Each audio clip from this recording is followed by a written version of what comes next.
வாழை இது வந்து பார்த்திங்கன்னா மாரி செல்வராஜோட சொந்த கதை அப்படின்னு சொல்லியிருக்காரு. இதில் வந்து பார்த்திங்கன்னா வழக்கமாக நாங்கள் வந்து ஒரு குறிப்பிட்ட சமுதாயம் தாழ்த்தப்பட்டோம், ஒடுக்கப்பட்டோம், நசுக்கப்பட்டோம், கஷ்டப்பட்டோம், துன்பப்பட்டோம், துயரப்பட்டோம், இப்படியே சொல்லி ஏதாவது பண்ணின்னு மக்கள் மத்தியில் வந்து ஏதாவது ஒரு குழப்பத்தை கான்செப்டாக எடுத்துன்னு போய் ஒரு மாதிரியான ரூட்டில் போயிட்டுருக்காரு. இது வந்து இது சரியில்லை.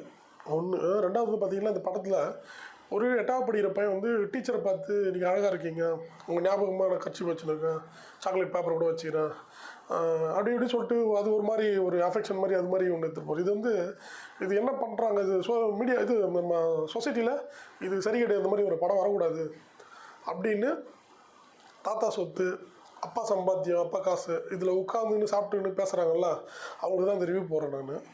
ஏன்னா இந்த படத்தோட ஒன்லைன் ஸ்டோரி அப்படின்னு ஒன்று பார்த்துட்டோம்னு வச்சிங்களேன், சிம்பிள். ஒரு 8ஆம் கிளாஸ்